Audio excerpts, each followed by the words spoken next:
Hey, I'm JC Warbeck. And I'm Clarissa Scheidel. We We're are the founders of Three Putt Golf Co. As avid golfers, we could never find ladies' golf clothing that was comfortable and stylish. So we decided to create our own brand that is fashionable, comfortable, and size inclusive up to 3X. Each three-putt piece is uniquely ours. Check out our collection at threeputtgolfco.ca or visit our socials under Three Putt Golf Co. And remember, 3 putts build character. Hello and welcome to the Unexpected Journeys podcast. I'm your host, Stacey Comer, and in this podcast, we speak with people who have had an unexpected incident or something happen in their life that basically made them change track. Sometimes it's good, sometimes not great. Today we have some really positive stories. I'm so excited to be joined all the way from California with Robert Zappia and Mike Axe. Thank you guys so much for joining me today. You're welcome. Glad to be here. I was going to say, I'm not sure if this is the positive experience or the negative one. We'll see by the end. We'll let the viewers decide. Well, you guys really kind of met in a unique way. And Mike, it started with you. So Mike, tell me about how you met Robert, because the story is just honestly kind of blows my mind. Yeah, it's crazy to think because it was in 1998, 1999. Robert was the screenwriter of Halloween H20, and at the time I was on America Online back in those days, the dial-up days, and there was no social media at the time, so I cannot for the life of me remember how I found Robert's email address, but I was running a newsletter that I was just kind of throwing together, and I would scour AOL keywords of member profiles that were horror fans, Halloween, Michael Myers. I'd go in and I'd shoot them an instant message and I'd say, hey, I have this newsletter. Do you want to be part of it? If they said yes, I'd put them onto the list. And AOL actually shut down my account multiple times because I was emailing too many people because I had grown the newsletter so large. But I had reached out to a number of people, Robert being one of them, to do an interview for the newsletter. And he and I were the only ones who really remained good friends for all of these years now. So. And how old, Mike, were you when you reached out to him? I was 13 at the time, yes. And really, yeah, I know that's brave, crazy to watch a horror movie at the time too. Yeah, and really brave of you just to reach out to somebody, especially at that age, and get a response, which is even better. Yeah, it's amazing. And from my side, Stacey, what I thought was strange, I did not have my AOL address was not something that would be common, like you would think R Zappia or Robert Z. It was the name, a truncated name of a production company, not a real one, that I created in 8th grade. It's called Tailored Image Productions. And so the email was tlrdimage@AOL.com. So I have no idea how Mike figured it out. I have no idea. And I always liked, I'm a sucker for a compliment. So he would always sign his emails, and the first one he did as your number one fan, not knowing that I only had one, and he was it. But so he sends this email. I get this email saying, he says he has his newsletter and he'd like to do an interview. And I think you mentioned your age. And I thought, oh, that's great. I was a little concerned that a 13-year-old was watching H2O, but it was PG-13. So you made the cut, Mike. But I went to my wife and I told her about it. I'm like, oh, I just got this email. My first and number one fan from this Mike Axe. He's 13. She goes, whoa, wait, what's his last name? I said, Axe. She goes, that's not you think that's a real kid? I'm like, well, yeah. She goes, no, Mike Axe. Like, this is probably some killer that's trying to lure you into a situation. Yeah. And on my side of things, I was raised by my grandparents, and my grandmother specifically was like, Hollywood screenwriter. Sure, he responded. I think at the time I'd asked Robert to send me an autograph too or something. So I wanted to get the permission to give the address. She was so hesitant. She's like, there's going to be a van showing up at the house. This is not good. Hollywood is not good. So the stars weren't aligning for us to meet. Well, but here we are. I was so concerned, Stacey, that I actually decided not to mail the item from my house, like with our return address. So I told my agent, I'm going to put the agency return address and I'm going to drive to Beverly Hills to mail it. So it's like, you can't even tell the zip code I'm in. So this is like some stalker, but it worked out. Wow.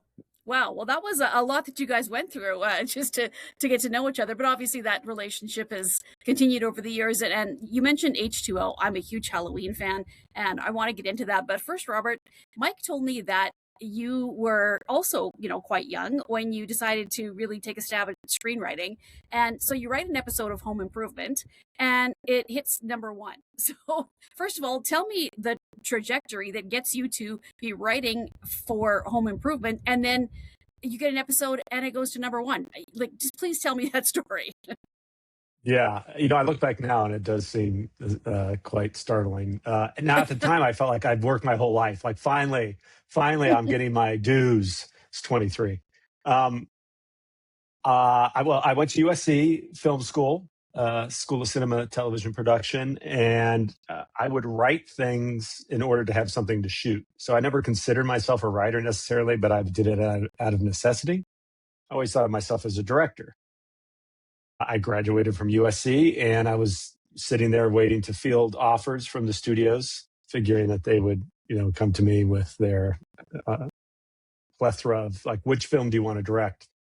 And the one offer I got was to basically make cappuccinos for the writing staff of a show called Carol and Company, which is a Carol Burnett show. This was 1989, 1990, from the creator of Roseanne, Matt Williams. So I was a PA on that for 2 years, was the best PA I could be. And I started to realize, these writers kind of have a great gig. Like, it's really a fascinating job. And as a PA, you're privy to just about everything, including budgets. And I saw what these writers were making versus me. And I knew I had access to writers. So I started writing spec Carol and Companies. So, that just means no one was paying me to do it. I wrote these, Right, what should be 30-page, half-hour Carol and Companies. Now I was turning in 70-page Carol and Companies and giving them to Matt Williams, the creator of Roseanne and of the show, when he was, dead tired in the middle of the night from writing, and asked him to read them. And God bless him, he read it, gave me notes and mentored me. He then said, I have a new show I'm creating with Carmen Finestra and David McFadden. You should be a writer's assistant on it because I think you'll learn even more. And that new show was Home Improvement. Of course, no one knew at the time. No one knew who Tim Allen was or right. what it was. But so I was a writer's assistant on that the whole first season. I continued to write scripts and give them to Matt. After the first season, which is 26 episodes, he pulled me into his office and he said, "You're ready. You are ready. Like, you're at the point now I feel like you can actually write an episode on your own." So that's what I did. And around that time, the show went #1 in its second season. And my episode, which was a Mother's Day episode, was #1 for the week. I think at that point it was 29 or 30 million viewers. Wow. Yeah, it was surreal. And I was 23. And like I said, at the time, I thought, finally, like, I've made it. All these years of hard labor, like, what took so long?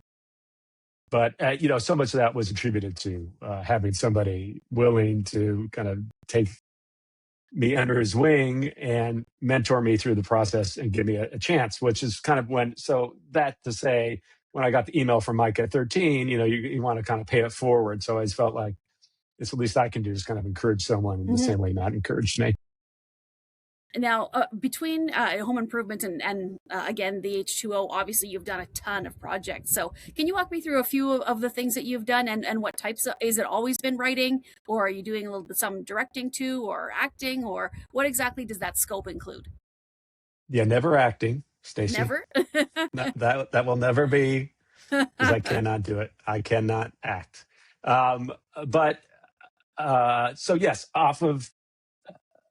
I went from sitcoms and I wrote on a few of those. They weren't my favorite because you're in a writer's room with a lot of other very talented, funny people. And I'm not quite either of those things, funny or as talented as many of them. So it's a bit intimidating when you're in a room with 15 people. A lot of them are stand-ups. They've got big personalities. They're pitching stuff. Yes. It's very competitive too. So it's just not for me. So I realized, screenwriting's a solitary craft. You just kind of go into your little hole, and you write, and then you get notes, and you go back and you write. So I started writing spec films and 1 hour dramas. And it caught the attention of Dimension Films, my 1 hour spec X Files. Long story short, that led to me getting the Halloween H20 gig. That was phenomenal because I myself was a huge Halloween fan. Yeah. I think a big reason why I got the job, frankly, because I knew it so well, and I think what made that original Halloween so effective, and wanted to bring those elements back to H20. Well, and then Robert, yeah, I was just going to say, the way you're talking, it's just like, well, I just wrote this script. There's obviously much more to it than that. Like, in my head, I can't even imagine what it takes to write a script too. So, tell me a little bit about the process, and continue the other story too. But it blows my mind to think of the whole screenwriting process. Stacey, and I say this because I still, after nearly 40 years of writing, don't consider myself a writer, because it never was something I thought I'd do. I really never liked school. I hated school. I couldn't wait to get out of school. I didn't like projects. I didn't like deadlines. I was a procrastinator. Like, everything I didn't like is what being a writer entails. So I'm not sure why I chose this, but so it's a torturous process for me. I like having written, but it really is one page at a time, one paragraph at a time, one word at a time. I love films. I love storytelling, which is the director side of me. But really, as a screenwriter, all I'm doing as a screenwriter is playing the movie in my head as a director, as a storyteller, and distilling that onto the page. So for me, a lot of it is editing. What am I not putting on the page that I'm seeing? Because you can't put it all. It'd be a laborious read. It'd be too long. My father was an editor, a television editor. So I always had that kind of sense of timing and movement and structure and story. Mm-hmm. So I feel like I'm editing in my head while I'm doing it. What I found in my later years is I lock myself away. That's just how I work. Some writers like to write for 2 hours a day consistently every day, or 4 hours a day, and then they have the rest of their day. I just lock myself in a hotel room typically for two weeks or so until I have a draft. And it's just from the time I wake up to the time I go to sleep. I just live, breathe the story. And I write the screenplay. So that's basically how I work there. And as far as things I've done, it's been all over the place. It's been all over the place. I've done horror. I've done miniseries for Sci-Fi Network that I'm proud of with Timothy Hutton that was called 5 Days to Midnight. I've done animation, wrote for a couple seasons of Tom and Jerry with my partner on that, Jim Prater. We wrote over 100 episodes of Tom and Jerry during that. I've been writing for Age of Learning, which is the company that produces ABC Mouse, which is the #1 educational website in the world. Have done hundreds and hundreds of videos that are kind of Sesame Street-esque for that, which is, anywhere from preschool to second grade writing. Again, horror with Pray for the Devil that came out a few years ago for Lionsgate. I love storytelling. I just love the craft. So, Mike and I joke, I've basically written for every genre except for porn. I'm not anticipating having to do that at any point. Yeah. No. I want to remain married. So I will not be doing that. But yeah, I just enjoy the process. And I don't enjoy the process. I enjoy storytelling. I enjoy having written. I enjoy people seeing the stories I want to tell. The process is arduous. It is very difficult. And hats off to anybody who actually, and I know a lot of people say they want to write, very few write. So I always say, if you write something, if you write me a screenplay or I will read it, but very rarely do I get people coming back with their finished product, because and I understand. It's not easy. Well, I'm going to jump back into H20 now. I was telling Mike that I am a horror movie fan, and the Halloween franchise was my absolute favorite. So I am so excited to talk to somebody who's connected to it. And that is, writing H20, that was a huge thing, because when you have dedicated fans of this series, they don't want you to mess things up. They want to make sure you've got a great story. It's something that is going to work well. So how did you just in your mind one day think, like, I think this is a natural continuation, and then you approach the company, or did they approach you, or a combination of both, or how did you get the H20 project? Well, like I said, I had written X Files spec, and it caught the attention of Richard Potter at Dimension Films. He called me in for a general meeting. And, as a writer, you take a lot of these general meetings. They rarely amount to anything, but you just get to know people and they get to know you and your work. Went into that meeting. We had a great meeting. And he said to me, I'd love to work with you. The only thing we have really open assignment wise is a direct to video film. I thought, oh, wow, I don't care. It's a film. I said, oh, what is it? He says, Halloween. I was like, oh my God, sure. Yeah. Direct to video. I don't care. I don't care if no one sees it. Like, if I can be involved. But it was what we call a bake off. So there's, anywhere from 3 to 6 writers that are told, come up with your pitch. And, you're going to go pitch to Mustafa Akkad. Yeah. And Paul Freeman. And they'll pick, the best one will come out victorious. So I just, as a fan, thought, well, what would I want to see? If now again, Jamie Lee wasn't involved at this point. It wasn't 20 years later. This was a direct to video. I think they had said they don't want to necessarily continue from Halloween 6 with the thorn and those elements. They were like, okay, to lose that, I believe. So I came in and pitched an idea. It was, it was an all girls school, Hillcrest. It was similar to what we used in H2O, but it was without Jamie Lee being the headmaster of the school. Mm-hmm. And they went with it. They ended up picking me to write it, and I was thrilled. It was another surreal moment for me. I mean, I can remember it like it's yesterday, coming out of those offices at Trancas International in Century City, and just kind of, feeling like I was walking on air, because it's just hard to wrap your mind around. The first song I learned to play on the piano was the Halloween theme. Of course. Used to be the ringtone on my phone. Right? And it's easy enough. It's so brilliant in its simplicity. Yeah.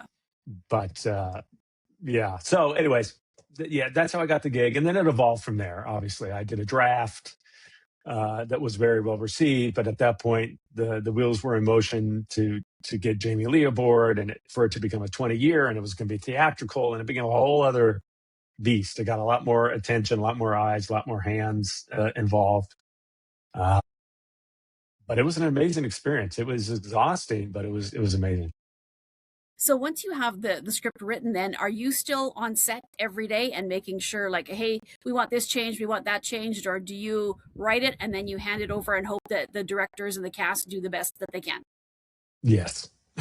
Yes. What I've learned as a writer, and again, Mike, we talk about this all the time. Mike and I talk about this all the time. There's very little respect for writers. More so in features than in TV. In TV, the writer is king. In film, the director is king.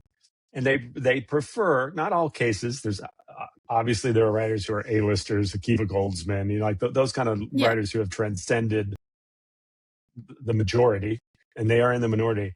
But for the most part, the directors prefer the writer not be on the set, because I think what happens a lot of times is the writers become very precious of their words, and they get upset if things are misinterpreted. There's ad-libs. So there's probably been enough of those experiences where they'd rather them just not be there.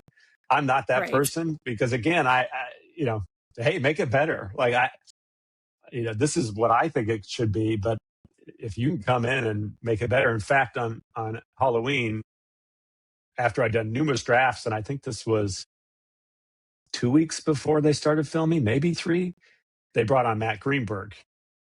And they were like, thank you, Robert. You've got us this far. It's kind of like a relay, You hand off the baton, you've done what you can. And I think they thought, and I'm sure people are upset when that happens. I was so relieved, Stacey. I was exhausted. I thought, I don't know what else. Like, I've given you everything I'm seeing. So for Matt to come in, fresh eyes, fresh perspective, and he added some wonderful things to the story and the element and the characters. So I'm not precious about it. I just want it to be the best it can be. And I think he brought it to the next level, and that's what you want, and Steve Miner did an amazing job. I mean, so I could have been happier.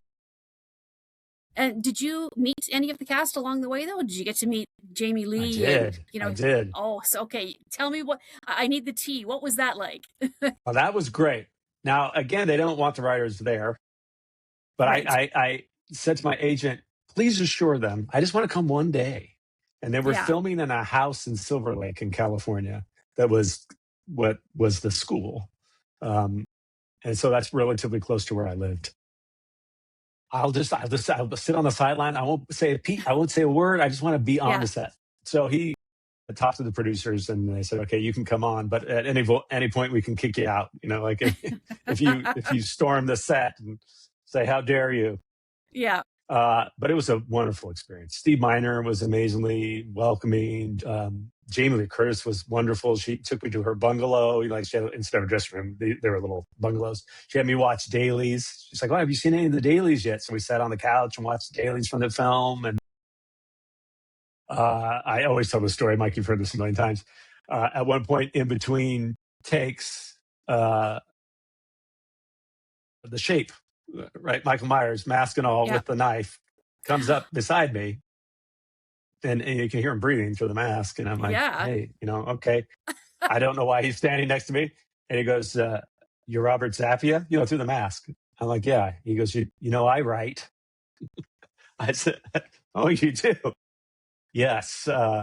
Maybe would you mind reading something of mine? I'm like, oh, the guy's got a knife. He's got the Michael Myers knife. I will read it if he wrote it in blood. Whatever it is, I'll read it. No, it was, again, a surreal moment. Like the Shape is now pitching me his ideas. What an amazing story. Chris Duran, who played the Shape and did an amazing job at it, and is a talented writer and is a talented stuntman and is a talented actor. Like everybody on that film was incredibly talented. From the DP, Darren Okada, who worked with Steve Miner on many things.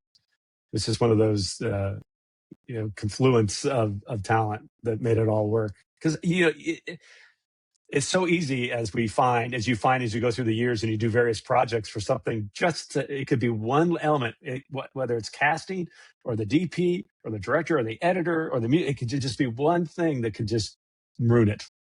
And derail everything. It's very fragile. So if something comes out where you're happy with it, which I have to say, Mike, correct me if I'm wrong, but I think I don't remember there being anything I've written that I thought, oh, they've just ruined it. Like they've just, right? I don't think so. I've been pretty happy. So I'll take it. Yeah. Well, and I'm going to ask you one more question about H2O. When you're in there and you've got the, Michael Myers character in essence standing beside you, I've often thought that he is just the most terrifying because he's so silent. And, even in the movies you see, and he walks slow when people are running. Yes. And so even though it's the actor standing beside you, did it still give you like a, creepy feeling? Absolutely. Oh, absolutely, Stacey. Are you kidding? Yeah, I kept stepping, I wanted to get away from him. No.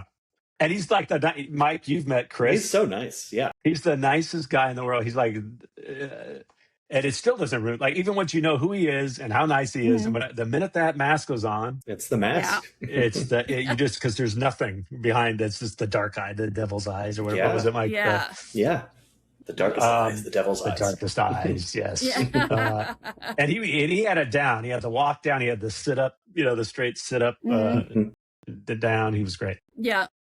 Yeah. Well, and just an awesome series. So congratulations. You've got to be so proud about having your name attached to that and just, working with the actors that were there and the experiences that you had. Like, I'm sure you have enough stories to write a book. Have you thought about writing a book at any point, or? You are not the first to say it. You are not the first. You are. I've been asked that a number of times recently. So maybe it's somebody's trying to tell me something besides just you're telling me right now. But I think, maybe it's time. I've thought about it, and I thought I'd probably title it "Oh, the Horror." My career in screenwriting, something like that. So that's what it feels like. At 3-Putt Golf Co., we design everything from the bottom up, so each piece is uniquely ours. We create golf apparel that looks good and moves with you. We are a Canadian company based in Saskatchewan. Check out the full collection at 3puttgolfco.ca or visit our social media under 3-Putt Golf Co. And remember, 3 putts build character. Robert, you did mention too that your dad was an editor, and what did you talk to him a lot about? And did you see a lot, I guess, about what he did and some of the projects? I just looking at researching, I mean, there's some pretty big projects that he was involved with. So did you rely on him a lot and ask for advice, even though he's an editor and you were on the writing side of things? Constantly. He read everything I wrote. He read every draft I wrote. He always had great input, not only just from an editor's point of view about timing and pacing, what I could lose, and you don't really need this, or you could have this scene first. I mean, it was great commentary there, but he was just such a creative, he had such a creative mind. He was so well respected in the business. Yeah, he did, starting in the set, his first year editing, and this was, he never anticipated being an editor. He didn't even know what that was. And that's a whole other story, how he got into it. But his first year doing it, which was, he kind of fell into it almost literally, he won an Emmy. Wow. And then from there, he was edited. that for All in the Family? No, oddly enough, it was for Hee Haw.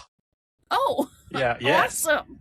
Yeah, he was like the editor that edited Hee Haw was out sick. My father had gotten a job as an engineer in the Bay, and that was kind of a fluke how he got that. But when that person was sick, they're like, "Marco, you're in the editor's chair." And I don't know Just what like I don't. Yeah, and he did it, and they didn't want anyone else after that, and he won an Emmy. And it was CBS's first Emmy for editing. They'd never won an Emmy for editing before, so they came to him and they said, "Can we keep your Emmy in the hallways of CBS?" And he said, "You have to ask my wife." Oh, and my mother said no, so we still have the Emmy. Yeah, that is awesome. So, but yeah, he went on to do All in the Family for the run of the series, pilot of Maude, Jeffersons. Then in the 80s, Who's the Boss? My Two Dads. The whole run of Boy Meets World, the whole run of Home Improvement, up into the 2000s of 8 Simple Rules. Hundreds of titles in between. At one point, he was cutting 5 shows at once. Wow. He was a pioneer in multicam editing for the Avid, helping them develop that. Over 20 Emmy nominations, numerous ACE Award. I mean, just on and on and on. And the most genuine, kindest, zero ego human being you've ever met. And I was always jealous of the zero ego, because but what a great place for advice, though. Considering everything he's done, my gosh, amazing. He could write a book. He did. Oh, he did. Well, there you go. and I was stunned because I didn't. He always said that neither he or my mother went to college, and that wasn't unusual at the time, right? In the 60s. And he would always, if he said a word that had more than 3 syllables, he'd say, that word had more than 3 syllables. So, as a joke, he was a quiet man. But because I think he didn't have the confidence. So when he just kind of came and wrote this autobiography, I was stunned because I didn't know him to ever have written anything. And it's really, really, Mike, you've read it. It was really, really good.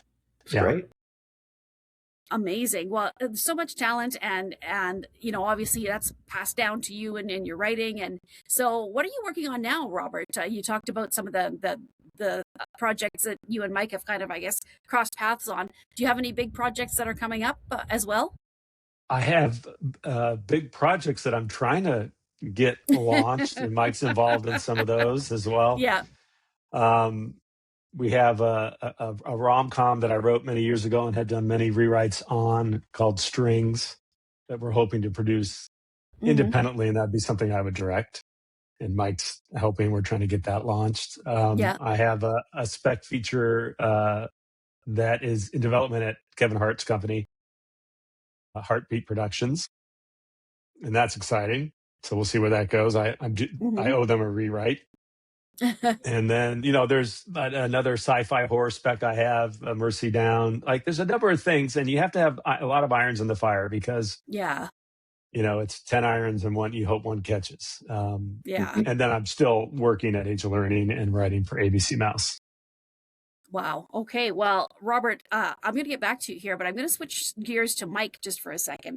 Yes. So, Mike, you talked about how you connected with Robert, and I want to talk about your life, because you kind of did the whole thing where you were in Pennsylvania, and then you're like, well, nope, I'm going to go to California now. So tell me about that process, how that started, and why you did it. Yeah, I always wanted to move to LA. I kind of always wanted to be in the big city, watching movies and shows and just kind of, feeding off of that creative energy. And I'm like, that's just where I want to end up. And I think probably started talking about it when I was 6 years old or something like that. And I very practical though. I wanted to be smart about it. I didn't want to do the whole route of just up and moving and living out of my car and all of that. So I did. I went to college. I went from my small town in Lancaster, Pennsylvania that I grew up in, and I went to the University of Pittsburgh. So kind of the stepping stones of going from a small city to a bigger city, and graduated there with a degree in business. Had a bunch of different odd jobs because the economy was really bad when I got out of college. And at that time, that's when Robert reached out. And I believe this was 2013, that there was a writer's assistant position open with him for Age of Learning, him and Jim Prater, as he mentioned. And I said, yeah, I would absolutely love it. So literally it was, I think I already had a trip had planned that I was coming out to. So we did the interview. At the time it was working at Renegade Animation, who produced all of the animation at the time for Age of Learning, but we were pretty much solely working on Age of Learning at that time. So I had a great interview with one of the co-owners there, got the offer on the spot, which was incredible. Obviously got to spend time with Robert. Whirlwind of things. I signed a lease during that trip, and like a month and a half later, I think it was, I'd flown back. I had given notice at the hat company that I was working for in Adamstown, Pennsylvania. And I said, I'm moving across the country. And it was the end of May of 2013. And yeah, I've been here ever since. So yeah, started out as a writer's assistant and then moved over into the production side of things from there. And what was amazing about that timing was that Mike mentioned he wanted to move out. He wanted to move out to LA. I've never been in the position where I could hire someone as an assistant. Like, being a screenwriter, it's not typical that a studio is going to pay for that unless you have an overall deal or you have enough projects you can pay for one yourself. And so when this opportunity just came up for Ashley, who's one of the co-owners at Renegade, just to say, yeah, listen, well, because there was so much to do there and I was handling it and writing all the scripts. So I need help. She said, sure. Do you have someone in mind? And I thought, oh, this is the first time. Could be perfect timing. So that's when, it ended up working out. Amazing. Well, and Mike, when I look at your bio, admittedly, I don't understand a lot of some of the technical terms on there. So I see big names. I see Apple, I see Warner Brothers, Age of Learning. So just tell me a little bit about some of the major projects that you have worked on. Yeah, I think it's an interesting path that I've taken. Most of my career was spent at Age of Learning producing for, we did animation, live action. We did a live show during COVID. We were planning for a touring show at the time. I don't think that ever went anywhere, but we were pretty far along in terms of planning that. I ran their publishing department for a while for digital books and some print books as well. So there was so much that I was able, and I'm very so grateful for that opportunity, because I got to see the kind of the pipelines of all different types of production, not just one focus area that some folks tend to do. I think it was mostly, I got started in animation because we were working at Renegade Animation, so there was a lot of that, and a lot of the work was done there. And then it was really cool to branch out into live action production when we eventually did move and become true Age of Learning employees, and they were branching out into doing more things. It was a lot of fun. And I think the question always comes up is like, what is a producer? What do they do? And I exactly. think the way I kind of like to describe it, or at least the way that I approach production, is, you're a project manager. Essentially, you're making sure all of the pieces are moving. But I think what makes a good producer, in my opinion, is I always like to make sure that people are focused on what they do best and making sure that you're getting the product out there, right? So I think a good producer can step in and fill in gaps and empower the people and listen to them and hear their concerns and try to problem solve and figure it out. So you're breaking down the weeds to get people out of the weeds of the administrative and the technical and all of that, so that they can stay creative. When you're working with editors and artists and art directors and writers and all of these creative talent, I always wanted to, do whatever I possibly can to not only keep the things moving and delivering on time. Of course, that's what we're all keeping in mind. But more importantly is the human element of that and the creative element of that. And I think when you can work and try to fill in the gaps, like I said, wherever I possibly could. And more importantly, I think listening and relating on a human level and hearing what their concerns are, and really just trying to help to move a project forward to make I think that's what makes the best end result, because it's going to be stressful when there's a deadline on something. I think supporting that and just making sure that the people feel good about what they're doing is what's best. Yeah, Mike's so in essence, phenomenal. You've got to take chaos. Go ahead, yes. Yes. I was going to say, and he's phenomenal at it, because before Mike, like I said, there were so many things I was juggling, and then trying to write all these scripts, right? So it's like I'm a writer. I handling all these other elements and notes and review sessions and schedules and when these things are due, and Mike ended up being a writing staff of, including freelancers, close to 20 people, and hundreds of scripts coming in and out. There was just no way. And Mike came in, and basically it was like being put into a vacuum, as far as like all the noise went away. And Jim and I could just focus on the writing, right? What we do. And then you're much more creative when you're not kind of burdened by all those other outside elements. And we'd call Mike in, and say, we have this problem, we have that problem, and he'd take care of it. Mm-hmm. Like you said, as far as just being a listener and someone who encourages, we'd have daily lunches where I would basically just bitch. And Mike was good at, listening and being encouraging and, kind of hearing out. And so, yeah. And that was so basically, Mike, you kind of take chaos and make it manageable. I try. Yes, I think so. I think that's the best way of saying it. There's the tech tools that are out there. There's Smartsheet. There's Airtable. I love them. I think that they're really, really great tools to kind of help bring and organize the movement of all of the many, many pieces of things. And yeah, I think being a system builder, and now with AI out there, it's really, really great and powerful to be able to tap into that to move even faster and kind of solve problems on the technical side of things even faster, so that I can be more present with people. I think that, like I said, I think at the foundation of what I do, I really enjoy sitting and listening and hearing people and processing what the problem is. What's holding this up from being done, right? Like what because I think what everybody that I surround myself with is working on is so powerfully important. I don't want it to sit idle and not actually move forward. I wish there was the magic solve of money for so many of these projects so that you could move them forward even faster. But when there is the money behind it, and you have a corporation and you're working for big name studios, it's there are things already in motion, and so it's great to be able to jump in there and organize the chaos, like you said. Well, Mike, I know you've worked on so many projects. Is it impossible if I ask you to pick, maybe one or two that really stand out for you as your favorites? Oh gosh, yeah. I mean, every project that I take on is very near and dear to my heart. Right now, I think Sip and Stim is a podcast that I'm producing with Kate and Tony. Kate being a parent of two children on opposite ends of the autism spectrum, nonverbal and very high functioning. And I paired her together with someone that I met at an ABA company that I was working with, who is a BCBA, which is kind of the clinical side.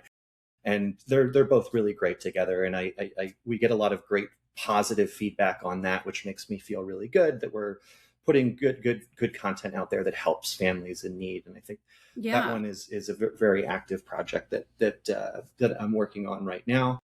Robert and I and two other folks, Ruby Dorkings, who I worked with at Warner Brothers, and Derek Cadell, who was an animation producer for a number of years. We have a podcast called Can We Be Frank, where kind of Robert was saying about our lunches, that was born pretty much from that, where we were like, let's get a group of us together and talk frankly about the industry. And we pick topics around what's happening in the industry and give our thoughts on that, which has been a lot of fun. We're bringing back what we're calling season 2 now. Well, both you guys are involved in so much in the industry, and I know that there are people who are in your shoes, Robert, the 18, 19, 20-year-old wanting to be screenwriters, Mike, the young kid reaching out and hoping for help. So I guess I'll get you each to answer this separately, but what advice do you give to somebody who wants to get to where you are now and they're just starting out, whatever age they happen to be? Robert, maybe we'll start with you. Don't. No, that's terrible. Gosh, it's terrible. I'm a bit of a pessimist. It's terrible. Yeah. But when I was coming up at that age, I would meet people that were pessimists, like I've become, only in the sense that it's a brutal business. I think all businesses are. You have to have a very, very thick skin. There's some wonderful people in the business. This is any business. There's some wonderful people. There's some just downright awful, terrible people. And I've encountered both. But that's not what you asked. Yeah. My advice. You know what? It's your passion. You just pursue. Like, no one could have talked me out of it. Yeah. But I tell you what I did. I just kept writing. I would not take no for an answer. I just wrote and wrote and wrote. I always say I still to this day, I will write myself out of a situation, whether it's a financial situation, if it's a job I'm not happy in, I write myself out of it. I move on to the next thing. So that's my skill set, is writing. Whatever it is, if it's direct, continually film. Don't worry about the naysayers, the critics, and it's worse than ever because you have all these people that don't create criticizing. It's like, they're not, be the person in the arena. It's cliche, but they're not in the arena. They're just, ignore the noise. Just do what you do, be passionate about it, and keep going. It's just tenacity. Now I'm on a rant. After I told you not to do it. But it's that's tenacity okay. over talent. It just, because you could be immensely talented, and if you're discouraged and you give up, no one's ever going to see your talent. So just keep producing, keep going. Now, of course, life gets in the way of that. There's bills to pay, and there's, families, and, I've been in all those situations. And have I done projects I wouldn't have picked if it wasn't necessary because I had bills that had to be paid? Probably would not have done certain things, jobs, but yeah. I wrote myself out of a situation and paid the bill, and it allowed me the opportunity to stay in the arena, to keep writing. Hey, you critics out there can criticize it. You can say, I can't believe you did that. But you know what? It allowed me to keep fighting and keep writing and keep going. So I guess that's my biggest advice, is just do what you do and head down, keep going. It will pay off eventually. Will it be a month? Will it be a year? I had success very early, which was both a blessing and a curse, I think, in some ways, because I thought, once you arrive, you've arrived. Right? Now I'm here. Now it's just all smooth sailing. No, it's a roller coaster. You peak, you valley, you peak, and you just got to be able to withstand the valleys and be tenacious and keep going. That's my okay. advice. Well, Mike, what would you say? You're the 13-year-old kid who took the chance and wrote the letter and got you where you are today. So what is your advice? Yep.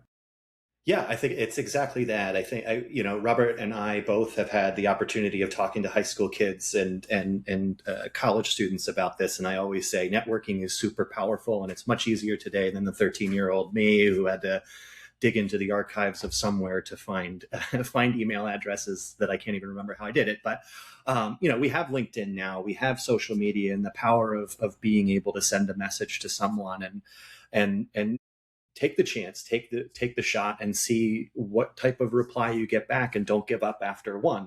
Send the follow up, and so I think networking is key. I always like to say that I'm only as good as the people that I keep around me.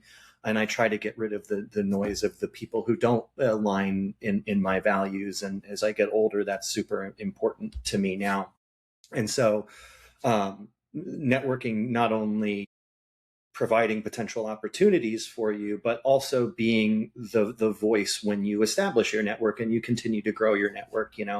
Finding the right people to surround yourself with is super important, and I think will only help amplify your career. In terms of like continuous and continuing and the persistence, I agree with Robert. You can't expect that the first thing that you do even if you're super passionate about it, is going to go out and win all of these awards. You're going to be met with a lot of no's and a lot of criticism and things. I continue to get better every hour of every day. You know, like, I think we need to take the feedback that we're hearing and you know, cutting through the noise of it. Keep your eye on the prize, keep your head down, learn from it, grow, and keep going. Do not stop. Persistence and tenacity are absolute keys to making it in any industry. Unexpected Journeys is produced and hosted by me, Stacey Comer. Executive producer is Sean Lannon. Podcast and host representation is Lemmon Entertainment. Thank you to our episode sponsor, 3Putt Golf Co. You can find us on all social media and podcast sites under the name Unexpected Journeys. Please like and subscribe wherever you're listening to us. We appreciate any and all feedback, and if you are interested in being a guest on the Unexpected Journeys podcast, you can email us at unexpectedjourneyspod@gmail.com. For sponsorship inquiries, send a message to jessica@lemmonent.com. That's lemon with 2 M's. Thank you so much for listening.